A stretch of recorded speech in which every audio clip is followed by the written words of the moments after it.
প্রাথমিক সংগঠনের শিক্ষক শিক্ষিকাগণ, মাধ্যমিকের শিক্ষক শিক্ষিকাগণ, উপস্থিত আছেন নবদ্বীপের কর্মবীর পৌরপতি মাননীয় শ্রী বিমান কৃষ্ণ সাহা মহাশয় সহ বিভিন্ন ওয়ার্ডের কাউন্সিলররা আজকে শিক্ষকদের আহ্বানে আজকে এই সভায় অংশগ্রহণ করেছেন। আজকের এই সভা এই সভায় কিছু বলার আগে যেটা আমার প্রথমে যেটা বলার ইচ্ছে সেটা হলো, আমি যতটুকু জানি এই মুহূর্তে প্রাথমিক শিক্ষক সমিতি তৃণমূলের সদস্য সংখ্যা 120-র ঊর্ধ্ব। স্থিতি দেখে আমাদের লজ্জা লাগছে, কারণ এখানে যদি এই অঞ্চলের মানুষজন আজকে এখানে উপস্থিত না হতেন, আমাদের এই কথাগুলি আমরা কাকে শোনাতাম? সবার আগে এই যে তৃণমূল কংগ্রেস, এই যে আমরা ভোটাধিকারের জন্য, ভোট পাবার জন্য দরজায় দরজায় ছুটছি, কেন আমাদের ছুটতে হবে? প্রশ্ন হলো, মমতা বন্দ্যোপাধ্যায় এই বাংলার জন্য, বাংলার মানুষের জন্য যা যা করেছেন, আমি যদি ভুল না বলি, ইতিহাসের পাতায় আগামী ভবিষ্যৎ প্রজন্ম এই কথাগুলিকে পড়বে। এই প্রকল্পগুলি যে বাস্তবে ছিল, তখনকার মানুষ সেটা অনুধাবন করবে। আজকে যেটা দিল্লির সরকার, এই বিজেপি সরকার 2014 সালে যখন ক্ষমতায় আসে, মানুষকে নোটবন্দির মাধ্যমে লাইনে দাঁড়িয়ে শয়ে শয়ে মানুষের প্রাণ নিয়েছিল। আর আজকে শেষ পর্যন্ত মাঝখানের গুলি আমি বললাম না, যারা বিএলওর কাজ করেছেন, কতজন বিএলও প্রাণ দিয়েছেন? আপনারা যারা শিক্ষক শিক্ষিকা রয়েছেন, আপনারাও বিএলওর কাজের সাথে যুক্ত ছিলেন, আপনারাও জানেন যে হ্যাঁ, প্রথম থেকে আজ পর্যন্ত যা যা করেছেন, এক হলো বাংলার প্রতি বঞ্চনা, বাংলার মানুষের প্রতি নির্যাতন। তারপরেও মমতা বন্দ্যোপাধ্যায় এত কিছু মানুষকে দেওয়ার পরেও আজকে মানুষ, এখানকার বাংলার কিছু মানুষ না বলে জানোয়ার বলা ভালো, তাদের উন্মাদ বলা ভালো, নিরক্ষর বলা ভালো, যারা বিজেপির ঝান্ডা ধরে এখন মানুষকে বুঝাতে যায়। আজকে গ্রাম বাংলার মানুষের মধ্যে সেই চেতনা জাগ্রত হয়েছে, যেখানে বিজেপির নেতারা, এমপিরা, এমএলএরা ভোট নেওয়ার জন্য আজকে গ্রামে ঢুকছে। গ্রাম বাংলার মায়েরা বোনেরা তাদের কপালে ঝাঁটার জুতো মেরে তাদেরকে তাড়াচ্ছে, তাদের মধ্যে সেই বোধ এসেছে। তাই যে ভ্যানেশ কুমারের কথা, ভারতীয় জনতা পার্টির নির্দেশে কেন্দ্রের নির্বাচন কমিশন, এখন আমরা বলি না নির্যাতন কমিশন, সেই নির্যাতন কমিশনের মাথায় রয়েছে ভ্যানিশ কুমার। তারা বৈধ ভোটারকে ভ্যানিশ করতে চাইছে। আর আমরা লড়াই করে 26-এ এই ভারতীয় জনতা পার্টিকে ফিনিশ করব। তোমরা বৈধ ভোটারকে ভ্যানিশ করতে চাইছো, 26-এ বিজেপি হবে ফিনিশ, ভারতীয় জনতা পার্টিকে ফিনিশ করব। এই আবেদনটুকু রেখে আমাদের সকল সংগ্রাম চলবে, সকল সহযোদ্ধাকে নিয়ে, কে ছাত্র, কে যুব, কে মহিলা, কে আইএনটিটিউসি, সকলকে নিয়ে নবদ্বীপে শহর নয়, নবদ্বীপে ব্লকেও বিগত দিনেও 5 বার এই পবিত্র মাটিতে তৃণমূল কংগ্রেস জয়লাভ করেছে। আমরা পবিত্র মাটি, সীমান মহাপ্রভুর জন্মভূমির মাঠে নবদ্বীপবাসীর কাছে আবেদন রাখবো, 6ষ্ঠবারের জন্য তৃণমূল কংগ্রেস প্রার্থীকে জয়যুক্ত করবেন, 4র্থবারের জন্য মুখ্যমন্ত্রী মমতা বন্দ্যোপাধ্যায়কে জয়যুক্ত করবেন। এই আবেদনটুকু রেখে আমার সংক্ষিপ্ত বক্তব্য শেষ করলাম। জয় হিন্দ, বন্দে মাতরম। মমতা বন্দ্যোপাধ্যায় জিন্দাবাদ, সবুজ সেনাপতি অভিষেক বন্দ্যোপাধ্যায় জিন্দাবাদ। সমাজের শ্রেষ্ঠ সমাজ, সেই শ্রেষ্ঠ সমাজ আজ পথে নেমেছে। আজকাল ধিক্কার জানাচ্ছে মোদী সরকারকে, বিজেপি সরকারকে। যার জাতীয়তা বোধ নাই, আমি এখানে যারা বিজেপি করেন বাংলায় থেকে, বাংলা সন্তান হয়ে বাংলার মনীষীদের অপমান করে, সেই ধিক্কার জানাই সেই বাংলার বিজেপি গুলিকে।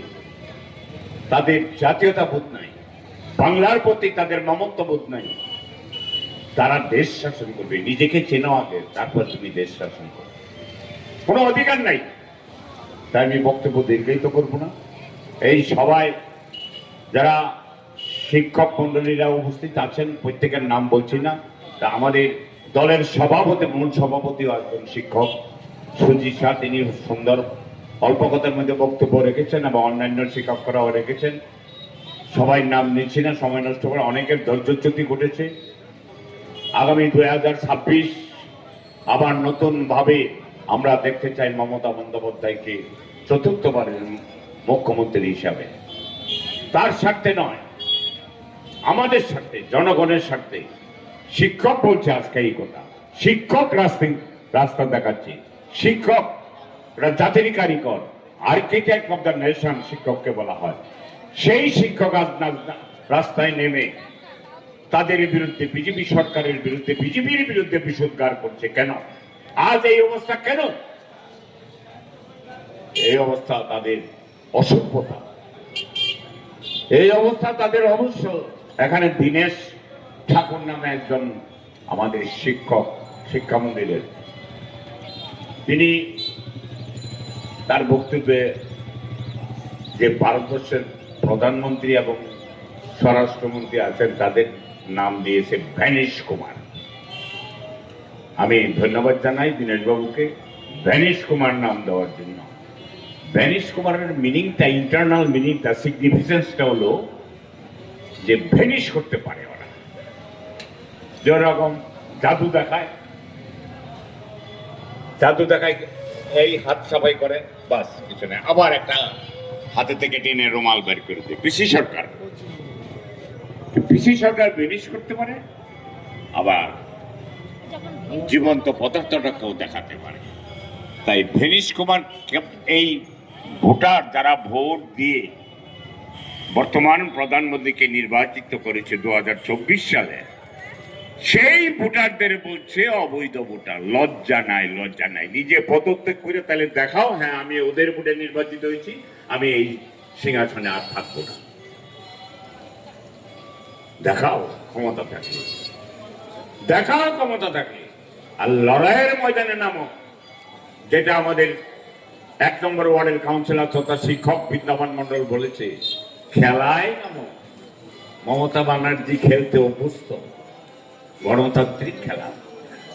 মমতা ব্যানার্জির সঙ্গে টক্কর দিতে যাবা না। লেজে গোবরে হয়ে গেছ, আর বাকি নাই। কয়টা দিন অপেক্ষা করো, বাংলা থেকে পাততারি গুড়াতে হবে বিজেপিকে। নিঃসন্দেহে আমি এই কথা বলতে পারি। কে ভোট দিবে বিজেপিকে? কেন ভোট দিবে? আমি জনসাধারণের কাছে শিক্ষকদের হয়ে আজকে আমি প্রশ্নটা রাখছি, কেন ভোট দিবে? এটার ব্যাখ্যা চাইতো যে বিজেপি আমাদের এই উন্নয়ন করছে। আজকে ভারতবর্ষের অর্থনৈতিক দৈন্যদশা দেখেছেন, দেখেছেন? আর কি করছে যারা এই যে সরকারটা, ভারতবর্ষের কেন্দ্রীয় সরকারটা তো সাধারণ মানুষের সরকার না, পুঁজিপতিদের সরকার। আদানি, আম্বানি, গোয়েঙ্কা, টাটা, বিড়লা এদের সরকার। কেন বলছি? গ্যাসের এজেন্সি কাদের, ডিলারশিপ কাদের? বড় বড়। তারা বলছে যে আপনি তো আর থাকবেন না, বিজেপি আমাদের কিছু পাইয়ে দেন, এতদিন এত পয়সা গ্যাসে খাটিয়েছি। তার মানে সামনে ইলেকশন আসছে, অনেক খরচা আছে, আমার টাকা দেবো কোত্থেকে? আদানি বলছে, আম্বানি বলছে, আর ভ্যানিশ কুমার বলছে ঠিকই আমি তো ভ্যানিশ হয়ে দেবো। তার মানে ওরাও ভ্যানিশ হয়ে যাবে না। এই জন্য গ্যাসের দাম একটু বাড়িয়ে দিলাম, একটু চমক দিলাম ভারতবাসীকে যে আমায় বেশি কথা বলবো না, আমি কিন্তু সব শেষ করে দিতে পারি। তাই ভ্যানিশ কুমার ভ্যানিশ করতে পারে, এটাই দীনেশ ঠাকুর বলেছে। ওয়ার্ডটা খুব অ্যাপ্রোপ্রিয়েট। দীনেশবাবু ধন্যবাদ। আমি বক্তব্য দীর্ঘায়িত করছি না। এখানে উপস্থিত আছেন আমাদের প্রত্যেকটা শাখা সংগঠনের নেতৃত্ব, সভাপতি, মহিলা তৃণমূল কংগ্রেসের সভানেত্রী মনিকা ব্যানার্জি, আমাদের মূল সভাপতি সুজিত সাহা এবং যুবর সভাপতি অনির্বাণ ঘোষ, সবাই নেতৃত্বরা এখানে উপস্থিত আছে। আর মূলত উপস্থিত আছেন শিক্ষক মন্ডলী। শিক্ষকদের কাছ থেকে আমাদের যেমন শিখেছি, আগে শিখতে শিখতে এই পর্যন্ত হচ্ছে শিক্ষার শেষ নাই। এক কথা বলতে আপনার নাম, তাই বক্তব্য দীর্ঘায়িত করব না। আমি শিক্ষকদের কাছ থেকে অনুমতি নিয়েই এরা বলল সবার দীর্ঘস্থায়ী করা যাবে না, তাই এই সভা এখানেই শেষ করলাম। নমস্কার। প্রাইমারি শিক্ষক সমাজ জিন্দাবাদ, মাধ্যমিক শিক্ষক সমিতি জিন্দাবাদ।